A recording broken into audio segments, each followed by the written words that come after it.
Hello guys, আমি আর মাহিন যেতেছি নদীর পাড়ে গোসল দেবার নিগা।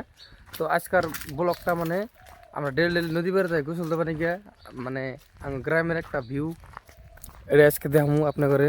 তো দেখেন জাঙ্গ বাড়ির পাশে জোয়ার গাছ, মানে জোয়ারের আবাদ করছে ভুট্টা। আজ মাহিন আইডিয়া আইডিয়া গেতাছে নদী পাড়ে সাবান নিছে হাতে, তারপর আমি যে লুঙ্গি নিছি। তো আর নদীর পাড়ে গোসল দেওয়ার মজাটাই আলাদা। মানে মুশ করে খালি ডুব দিমু, মুশ করে খালি ডুব দিমু। আর এই যে আমরা দেখেতাছি এখন খবর দিছে।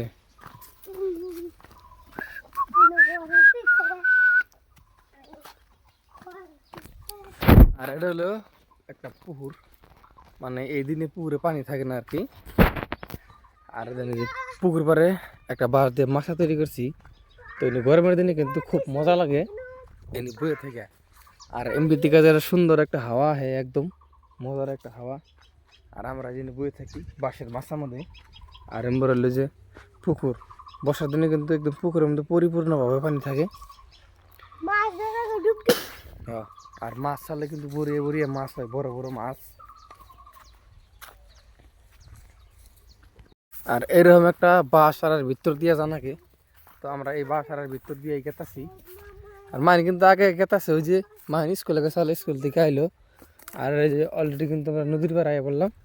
তো নদীর মধ্যে বেশি পানি নেই, তো আগে বহুত পানি থাকছে নদীর মাঝখানে, মানে চর টর পড়ছে।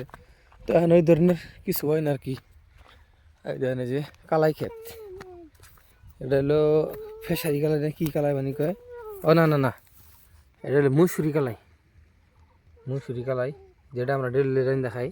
তো এটা কিন্তু নদীর বাড়িতে বেশি আবারটা হয়। আর দেন যে বহুত মানুষ আছে গোসল দেবার নিগে, মানে বেশিরভাগ মানুষই মানে নদীর পাড়ে গোসল দেবার নিগে আহে। আর এনু আমরাও এখন গোসল দেবো আজকে।